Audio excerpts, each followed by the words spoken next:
नमस्कार दोस्तों, आज के हमारे इस वीडियो में हम आपके लिए वैशाख मास की पीपल सींचने की कहानी लेकर आए हैं। बहुत समय पहले की बात है। किसी गांव में एक ननद भाभी रहती थी। भाभी अपनी ननद से बहुत प्यार करती थी। मरते वक्त उसकी सास ने उससे कहा था कि बहू, मेरी बेटी का ख्याल रखना, उसे अपने बच्चों की तरह प्यार करना। बहू ने अपनी सास को वचन दिया था और इस वचन को वो बहुत अच्छे से निभा रही थी। वो अपनी ननद का खूब ख्याल रखती थी और उसे हर समय अपने साथ रखती थी। उसकी कोई संतान नहीं थी। एक समय वैशाख का महीना आया तो भाभी हर रोज सुबह जल्दी उठकर पूजा पाठ करती और पीपल को सींचने जाती। ननद भी उसके साथ साथ पीपल में जल चढ़ाने जाती थी। पीपल की पूजा करके भाभी हाथ जोड़कर कहती, हे पीपल के देव, मुझे एक पुत्र दे दो। ननद भी हाथ जोड़कर कहती, हे पीपल के देव, जो भाभी मांग रही है मुझे भी वही दे दो। इसी तरह दोनों रोज पीपल की पूजा करने और जल चढ़ाने जाती रहती थी। देखते ही देखते वैशाख का महीना पूरा होने को आया। पीपल के देवता दोनों ननद भाभी की पूजा से बहुत प्रसन्न थे। उन्होंने भाभी को पुत्र प्राप्ति का वरदान दे दिया, परंतु ननद के लिए वो सोचने लगे कि इसे पुत्र का वरदान कैसे दे दूं, यह तो अभी कुंवारी है। परंतु उसके बार बार ऐसा वरदान मांगने पर पीपल देवता ने उसे भी पुत्र रत्न का वरदान दे दिया। कुछ समय बाद भाभी गर्भवती हो गई और ननद को एक फलक पड़ गया। 9 महीने बाद भाभी को एक पुत्र प्राप्त हुआ और ननद को उस फलक से एक पुत्र उत्पन्न हुआ। जब भाभी ने ननद के पास वह बच्चा देखा तो वो बहुत परेशान हो गई। उसके पूछने पर ननद उसे पीपल देव के वरदान की सारी बात बता देती है। भाभी को अब कुछ समझ नहीं आ रहा था कि वो क्या करे, क्योंकि अगर किसी को भी ये बात पता चल गई तो सारे गांव में उसकी बहुत बदनामी होगी। कुछ समय सोचकर भाभी बोली, तुम इसके बारे में किसी से कुछ मत कहना, मैं सबको कह दूंगी कि मेरे जुड़वा पुत्र हुए हैं। उसने ये बात अपने पति को भी नहीं बताई।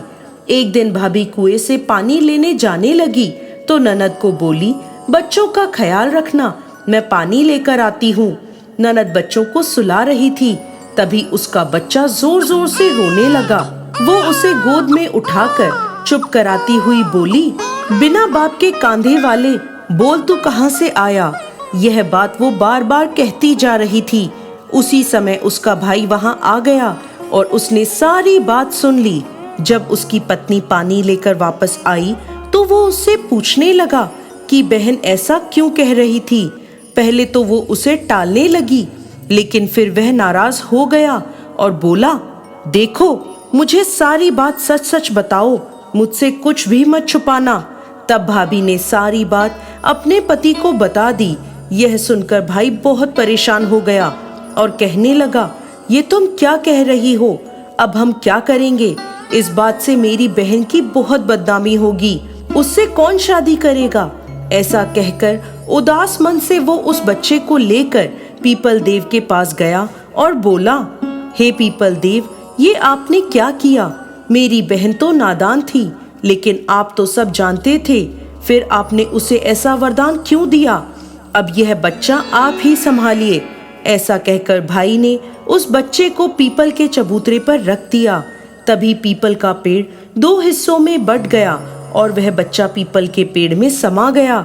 इसी के साथ पीपल के चबूतरे पर दरार पड़ गई। धीरे धीरे समय बीतता गया। एक बार भाई भाभी ने अपने घर में हवन करवाना चाहा। सभी गांव वालों को बुलवाया।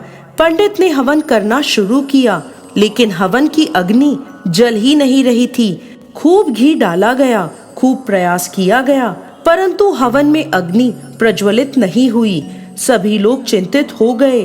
तब कुछ बड़े बुजुर्ग बोले, कहीं ऐसा तो नहीं कि कहीं तुम किसी महान व्यक्ति बहन भतीजी को भूल रहे हो। तो वह बोला, नहीं, मैं तो किसी को भी नहीं भूला, मैंने तो सभी को बुलाया है। बहुत कोशिशों के बाद भी हवन की अग्नि प्रज्वलित नहीं हुई। तभी पास ही के आश्रम से एक सभी वेदों के ज्ञाता संत महात्मा को बुलवाया गया। और उन्हें सारी बात बताई गई।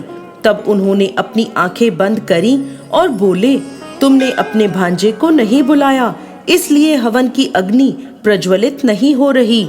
भाई बोला, मेरा तो कोई भांजा नहीं है। तब वह महात्मा बोले, वही भांजा जिसे तुम पीपल को सौंप आए थे। तब भाई ने सारी बात गांव वालों को बता दी। गांव वाले बोले, इसमें तुम क्यों शर्मिंदा होते हो, ये तो पीपल देव का आशीर्वाद है। तभी सब गांव वाले ढोल नगाड़े और बाजे के साथ पीपल के पेड़ के पास गए और प्रार्थना करने लगे। तभी पीपल का पेड़ फिर से 2 हिस्सों में बट गया और पीपल के पेड़ से वह बच्चा बाहर आ गया। सभी गाजे बाजे के साथ बच्चे को लेकर वापस घर आए और हवन शुरू किया गया। इस बार हवन की अग्नि प्रज्वलित हो गई और उसकी लौ खूब ऊंची गई। इसके बाद से यह मान्यता हो गई कि पूरे वैशाख पीपल को सींचने से निसंतान को संतान, निर्धन को धन, कुंवारों को अच्छा वर और बुजुर्गों को वैकुंठ का वास मिले। जय पीपल देव।